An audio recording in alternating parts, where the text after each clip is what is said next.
you wasn't making music right now, what would you be doing?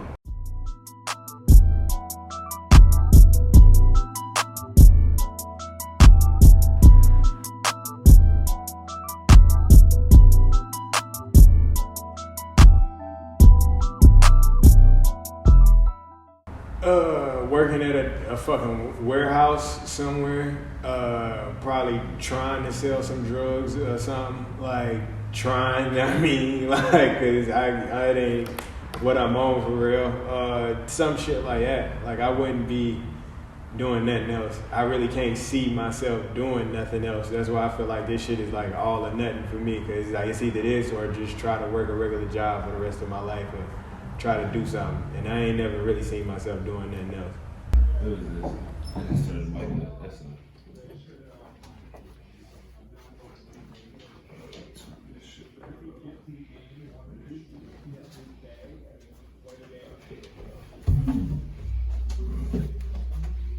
Here we go, Skill. Still spitting shit that make them 60, stomachs turning. You see that fire burning, desire to make your favorite retire, but now we learning. Study my style, I ain't mad, that's respect he's showing. Alright, I'm Rick. Right now, as we speak, you 3 projects saying, man, got the 4th one on the way. I just want to ask you kind of where you were at with each one. So, the first one, Nostalgic Times. Where were you at when you were making that? I was at my grandmother's house when I was writing that. Like I stayed at her house. Her house is the cover of the tape. I was staying there, and it was like, for some reason, all those songs, it took me back to when I was younger, or just being there. Like I was just like reminiscing a lot like that. And I like that tape, bro. That one is dope. Like I really like it. It's not my favorite one of the 3, but I like it. Next project was From Me For Us. Where were you at when you were making that? That one I was over there with university. I was staying off university then, and that one I don't know what it was. I think I was really getting around to learning how to craft and make songs and shit. So I really just wanted to learn to express myself for real. Like that was something that I was trying to get used to doing. And I think that tape, I executed that. Like, I think I executed expressing my emotions through music. I think I got that one down packed from that. Next project is Don't Sue Me. What was the inspiration behind that, man? Don't Sue Me, that one was like, yo, I just want to do what I do, like, easily. Like, I just want to do what I do. I want to be the best rapper ever. Like, I just had the urge or the hunger to just be an MC, like, and just rip it. And that shit was like, that's where that came from. Don't Sue Me came from like, I'm just gonna do what I like. I just want to do what I do, you know, like, and I don't give a fuck who feel a way about it. Whatever I gotta say on here, I'm gonna just say it. You know, and that one is right now is my favorite one. That's the one that I think, you know, a lot of people that's, you know, been following me or fucking with my music, that's probably their favorite one. It's probably one of the ones that people fuck with a lot. SaVon, I still ain't get your record, bro. So maybe you sending it. Oh, I got it finally. Jeez. SaVon C, thank God, I was worried. You better be hot, bro, because you've been in here on me all night, ripping me. Like, what am I joining that Big 7? Come on, man. I've been donated. You've been ripping me, son, so I pray your record is fire, man. Let's get it in, man. Shout out to that boy, SaVon 910 on the check-in, man. Salute. Let's get it. Hip Hop 101. We #1 in Jersey. Let's go. You're now tuned into TimeToGrindRadio.com. The number one radio TV station in New Jersey. If you don't grind, you don't shine.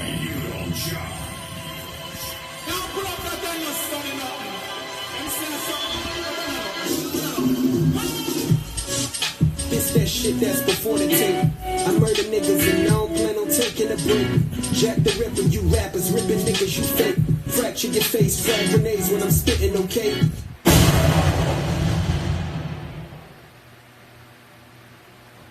Hold up, people. Now we starting to warm up a little bit, baby. This is what I'm talking about. See, when you really get Big 7, I only need about 2-3 bars, and then I start changing my whole demeanor. Shout out to Akeem Lamar. We got that. SaVon, where you from, bro? From the 910 rhyming like this, bro. Where the hell you from? Yo! I live for stuff like this on this show, bro. Here, man. I don't know how young dude is, but I mess with this right here. Let's go, man. Ew.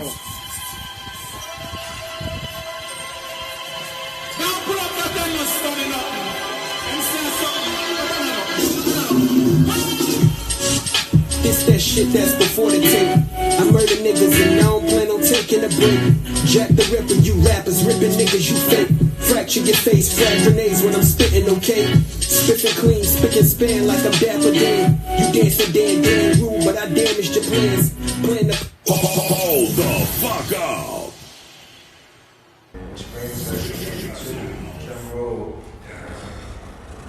The truth. Yeah, the goddamn truth. Goddamn right, Paul Pierce.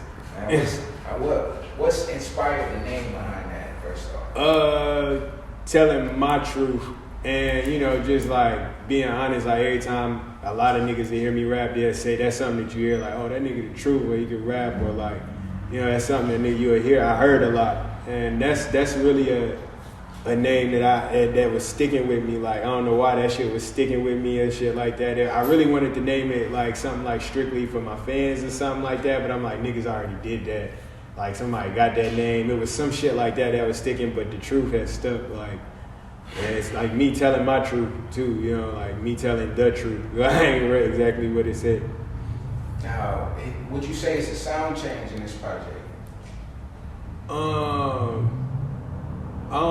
wouldn't say a sound change, but I'd say it's you can hear the maturity over time as an artist. Like me learning how to rap on different beats or something, me learning how to do different shit. You probably could see that now. I wanted people to know that I'm really like, you know, that nice. Like I'm really that dude for real. 100. So your 4 projects deeps, man. That's a lot of hard ass rap, you know what I mean? A lot of bars, man. What do you do outside of music to rejuvenate your creativity? Shit. Smoke with my boys, probably with my brother, my cousin Therese. He ain't here right now, but him, like, probably just smoking, chilling with family and people, like my friends, like people that I love for real. Like, that's more than likely that's what I'm doing. If it ain't that, it's probably, you know what I'm saying, I like, you know what I'm saying, I did boxing a little bit, playing basketball or some shit, like really into sports, video games, you know, regular teenage, young nigga shit, you know, 25-year-old nigga shit. Alright, that nigga Izzy Mill. Nah, Izzy Mill really not like that. He really not like that. He nice with the bars, but he's not like that on the hoop. He not a hooper. He got a jumper though. He got a set jumper. You give him a set shot, he gonna make it. 100, man. What's the hardest part about being an artist? I think trusting yourself or believing in yourself. I think, and that's with like anything. Even if you're not like a musical artist, like if you a photographer, if you a painter, if you like, you know what I'm saying, a musician or something. Like I know a lot of people that's doing that right now, and it's like the hardest part is like really just taking that step to believe that you can do whatever it is that you're saying that you want to do. Like that hard. I think that's really the hardest part about being an artist. When you hear the name Maurice, what's the first thing that comes to your mind? That's the bro, man. That's the nigga that when I first started this shit, like before, like a lot of niggas that was around when I was first starting, that was one of the first niggas that really believed that I could do it. Like he really put confidence in myself that like, yo, no, like you can really do that shit. Like you really could do it. And it's like ever since me and him linked up, or like we did music, like we started together. I remember he had told me his dad used to do music, like his dad used to sing and shit. So he said, yo, I got equipment, I don't know how to get to it yet. So he was like, fuck it, I'm gonna call my grandma, I'm gonna see if she could bring it to me one day. So he had called her and she was like, yeah, I'll bring it. She brought the shit up. It was a mic, computer, like a laptop. And like he ain't have the passwords to none of that shit, but it was one that we could get to. And his dad had like a bunch of instrumentals on there from like Biggie, all kind of niggas, like all kind of dudes that was up there. And like I remember trying to record, like I was garbage. Like the first few times, like the raps was cool, like writing it out, but like putting it out and delivering it on the beat, it was horrible. And it's like we used that shit for practice like every day. So he was the nigga that really like, you know, pretty much was like me first did this shit together. Like we started that shit together. How did you meet SaVon, and what made you say, yo, this nigga cool, man? I think we was at the basketball court. I was busting their ass and shit. Pause. We was at the basketball court killing them, and then I think we was just talking shit, honestly. Or we was at the pool and talking shit. Basically, just talking shit, you know? That's really it, just talking shit. And that's how niggas met each other. Yeah. Right. What would you say is like probably one of your favorite memories with him? Let's see. I ain't gonna lie, where do we go? We all ran to Walmart for no reason. Like 3 times, bro. Like, it was different groups. Like, I don't even understand why we even ran, but for some reason we ran. Could you get us to do it now? Probably not. But it's just the fact that we did it anyway. But it was many times, you feel me? It was there's a lot of times niggas done just rap, just niggas done walked around the neighborhood, just, I don't know, just reminisced on regular shit, played basketball, whole lot of shit. So it was a lot of times niggas just chilled and vibed out. And if you wanted the world to know something about him, man, what would it be? There ain't no such thing as a box. There ain't no such thing as a box. A box don't exist. That's for niggas who loses. I'm sorry.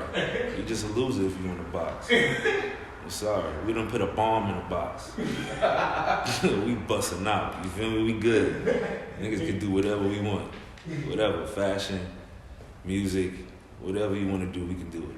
Just don't put niggas in a box. Because if you see a foot coming out, it's coming towards your face. On a more slightly serious note, how important are your support system? How important is your support system? Oh, huge, bro. Huge. Like, I wouldn't even be able to do this, like, if it wasn't for that. Like, just the nigga behind the camera right now, him, my boy Elias, even my brother, like, I wouldn't be able to do, or I wouldn't even have the passion and nothing to do none of this shit if it wasn't for dudes that was telling me, like, yo, you can do it, or people that really believe that you got the ability to do this shit. Like, there ain't no way I wouldn't have kept going. Like, I'd have stopped a long time ago. I wouldn't even try to go this far. So that's huge for me.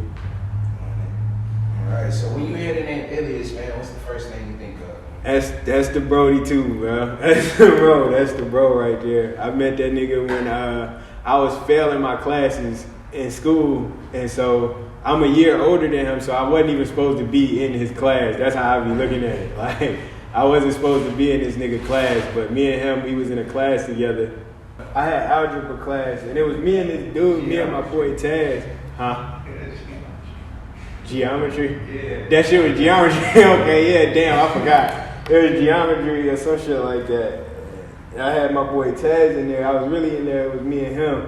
And I used to see this nigga Elias all the time. I'm like, who is this Puerto Rican dude? Like, I thought he was a Puerto Rican. I really thought, I didn't know what he was. Like, who is this Puerto Rican dude? But I seen him, me and that nigga met. I don't even remember what we had talked about initially, but I just know for somehow we was both J. Cole fans. And that was like, that. Like, it was like, you fuck with Cole? I'm like, hell yeah, I fuck with Cole. Like, that nigga fuck with Cole. Then I remember we had a test day, nigga let me use his iPod. I was listening to, he had Nas and shit. I'm like, okay, this nigga official. He cool people. I fuck with bro. Like, and we've been solid ever since then. Like, it's just been like pretty much every day since that day. Pretty much always probably talk to this nigga. If not, it probably was a day or so that went by. And we didn't speak, so yeah. Alright, so what was it like the first time you heard SaVon rap? The first time, I think it was that Brown Sugar, and it was like he was just rapping it though, it wasn't on the beat, so it was just like he sounded more like it was like poetry rather than him rapping at that time. And then I heard 2015 was probably the first song, or it might have been Pain, one of those, like where I really started hearing him rap, and I was like, okay, nah, like he can rap for real. Been in on the process of each one, man, each project, each song, and all that, man. What would you say is probably your favorite song? Favorite song? That's tough. Hey, it's probably That's Love though. For real, like since he first like spit that, cause he had that for a minute. So since I first heard that, I was probably like, yeah, that's probably like one of my favorite ones. What would be like the funniest situation y'all ever been in together? Damn, that shit hard right there. It's a lot. You see, you should have asked me this earlier. It's all good. Damn, that nigga was on the phone talking about I'm a homo. Are you a homo? Then he was just fucking with like one of the niggas that called in. I don't understand what you're saying. I'm a stepper. That's what I'm saying. You hear me? I'm a stepper. You hear me? So that financial situation, it shouldn't even be a situation. You hear me? What is a stepper? A stepper. I do what I do. You hear me? Okay, so you don't have any debt? No, I don't got no debt. You hear me? I'm a stepper. Yeah, I handle mine. Do you handle yours? Yeah. Are you a homeowner? Am I a homeowner? Am I a I homeowner? asked you. Do you own a home? I don't know. Oh, I don't own a home. I don't own a home either. Okay. Well, before I let you go, if you do have any family members or friends that may have difficulties hearing, I would love to give you a risk-free 45-day trial for a new set of hearing aids. I'm not sure how long the promotion will last, so if you give me a second, I can bring a specialist on the line. I don't need no specialist, you hear me? Don't call me no more, you hear me? I don't live in Southern Pines, you hear me? I'm from the know you hear me? Thanks for calling today. And if you had one thing you want the world to know about SaVon, what would it be? He a real nigga. And that nigga can rap.